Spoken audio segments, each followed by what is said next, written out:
So hi-fi shows are full of a lot of great stuff, but they're also full of a lot of snakes. And today I'm going to teach you how to avoid getting bit.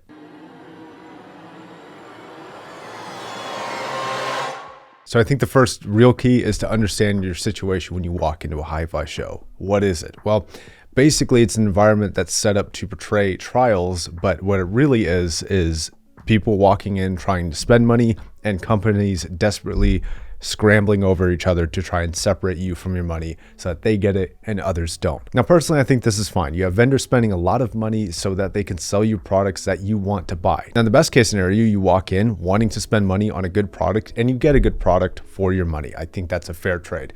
But in a couple circumstances, these companies are actively doing some not so honest things in order to sell you products. And I have around about 10 tips on how to avoid that.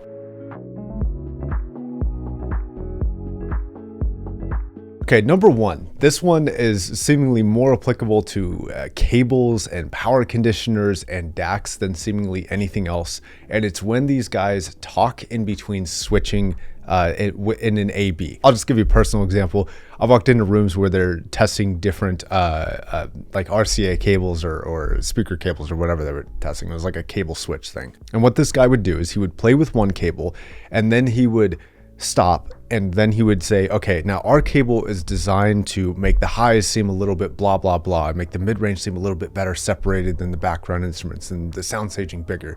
And he'd go through this like 2, 3, 4, 5-minute dialogue. I'm not even joking. I wish I was, about all the differences that his cable was supposed to do.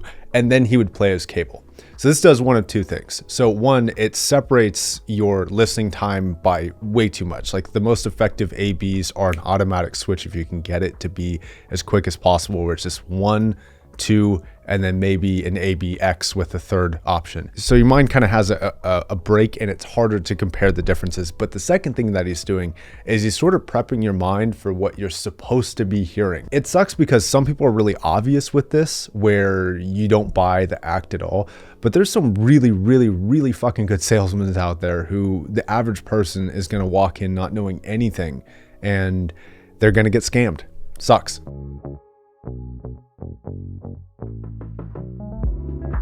Tip number 2 is sort of a back end of that tip, which is if you don't hear it, it's okay.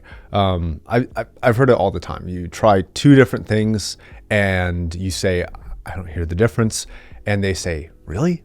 Like, you don't? Okay, you should be hearing this.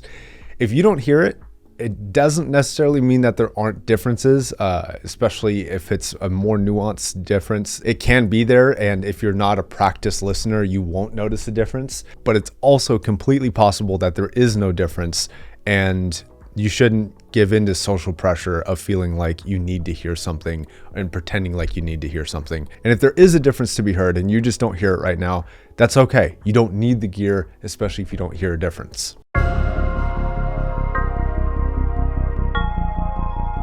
Number 3 is something that you'll definitely notice over the course of the day, which is listening fatigue. This is brutal.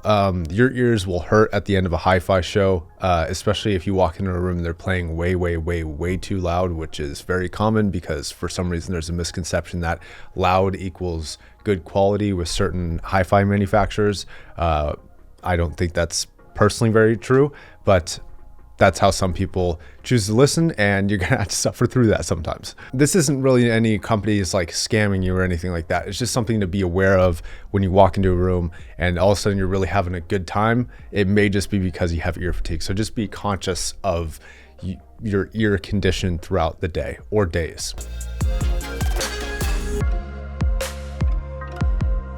Number 4 is like fully unfamiliar gear. So you can walk into a room with these great speakers, all sorts of power conditioners, all sorts of DACs, all sorts of cables, all sorts of amplifiers, all sorts of preamplifiers, whatever. If you're listening to that system, you have to realize that you're not just listening to any one part. If you walk into an amplifier manufacturer, they're going to act like the sound you're hearing is due to the amplifier. And if you walk into a speaker manufacturer's room, they're going to pretend like it's all the speakers. And in reality, it is typically the entire system. Not so sure about power conditioners and all that crap, but in general, those systems are never due to any one component. So if you're working with unfamiliar gear that you've never heard, you don't know what's responsible for what. And often this means that you're walking in blind entirely, and you really have to be aware of, if you buy a specific piece of gear, it doesn't mean your system is going to sound like that system. Just keep that in mind.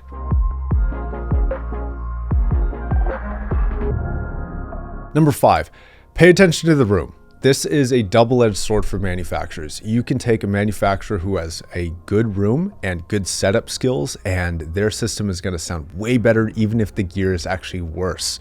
And then the other side of that sword is that you can have a manufacturer with great equipment, but if they don't have a good setup or a good room, a system's not going to sound very good. An average pair of speakers in a great room with great setup will sound better than great speakers in a bad room with bad setup. The room influences it so much. Just be aware of what's going on in the room. It can really enhance the speaker's capability, but it can also hurt it. I would also look for similarities where possible with your environment. So not just size, but also shape and doorways if possible. And see how dense is the furniture, where are they placing things, and that may give you a little bit better understanding of what it might sound like in your room.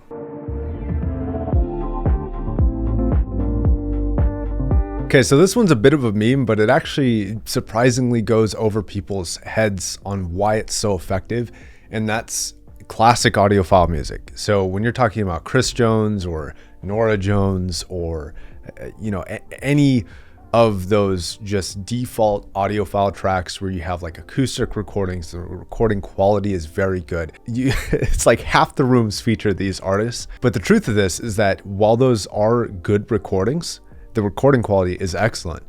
The song itself is so easy for those speakers to reproduce, it's not even funny. It's some of the easiest music that they will ever come across. The hardest music for speakers to produce is not always the most enjoyable, but it's music with incredible frequency ranges from really low end notes to throughout the mid-range, through the high end, but it's also dynamic range and like highly fluctuative through all of that. And often they're incredibly busy tracks. And they don't play these because, one, they're not always the most enjoyable just to listen to, but two, they're also some of the hardest for those speakers to reproduce. So if you take this little Genelec mini monitor here, if you listen to Long After You're Gone by Chris Jones, it sounds phenomenal. Why? Because it's easy for this little 3-inch driver to reproduce those frequencies. It's not very difficult. But as soon as you try and play something like Mountains from Hans Zimmer, where you get that crazy like wall of sound, this speaker just shits out. Like it can't do it. And the reason why is because that's a actual a difficult task for a speaker to reproduce fully, and especially when it needs to feel immersive and it needs to reproduce all of those frequencies with accurate dynamic range and great bass response, great mid-range and great high end without bottoming out, without seeming muddied and still seeming clear and well defined. That's the real difficult task. Now I want to talk about tip number 7, which sort of goes along with this one, which is to ask questions. This also goes in the same vein as like playing your own music. If they don't let you play your own music in there, you should steer clear, in my opinion. Even if it's great gear, I think manufacturers should go into these shows being confident in their gear's capability. And if they're not, it's a big, big red flag. Huge red flag to me. When you ask questions about the gear, this confidence, I need to see it from these manufacturers. When they give you this wishy-washy, unsure answer, it means one of two things. Either they don't know and they're trying to half sell you on the idea without overcommitting to anything, or they're trying to avoid actually being like legally responsible for a claim that they make, because a lot of these shows are recorded. If you're a representative of these companies, it does open you up to some legal potential hazards. So one of the questions that I asked an IFI employee a long time ago at Rocky Mountain Audio Fest, they were talking to me about this little small power conditioner, and I asked him very bluntly, does this make a difference? Like, does this make a tangible, hearable difference? And his answer to me was, do you think it does? Wrong answer, bud. Not the right answer. Now, I don't want you to say yes if it doesn't. That's just a straight up lie too. But giving me that answer of like, it works if you think it works, no. Go fuck yourself. I'm good.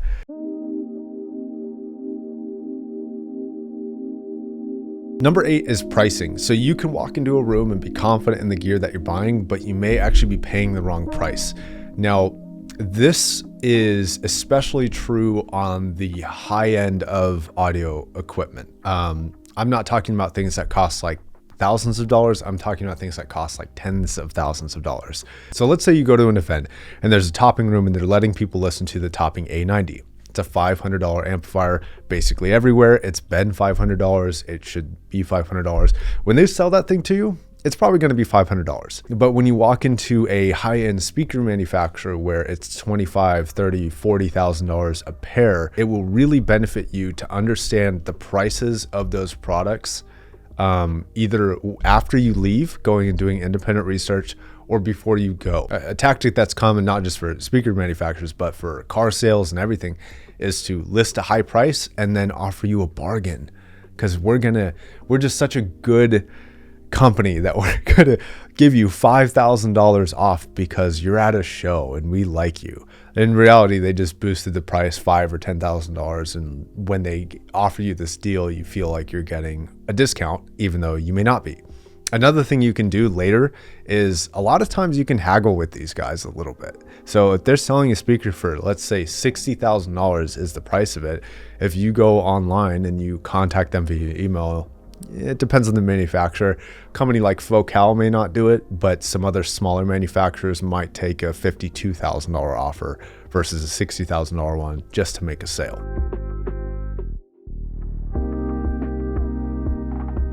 All right, number 9.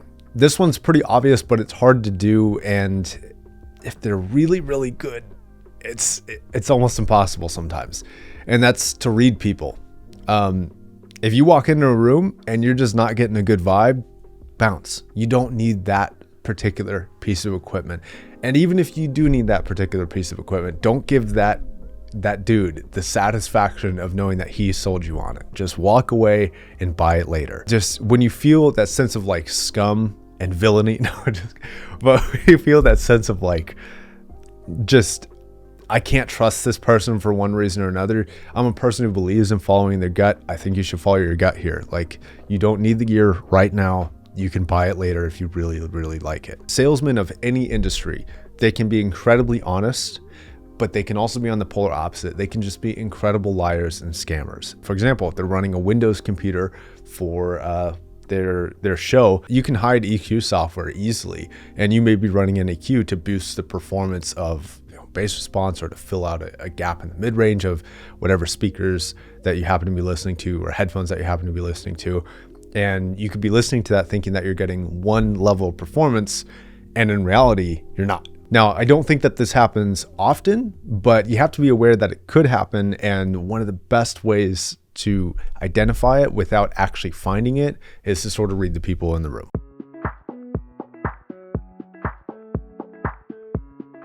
And then number 10, just makes the whole event more fun. Go with friends, specifically friends with experience, not just newbies who are impressed by everything. Go with friends who know what they're listening for and will hear different things and be able to draw a different knowledge level and knowledge base into this environment.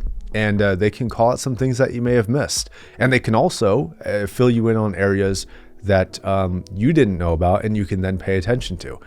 They will also bring gear comparisons and will often help you avoid getting scammed. And on top of all that, it's just way more fun to go with friends. So these are my tips on how to avoid getting scammed at HIFI shows.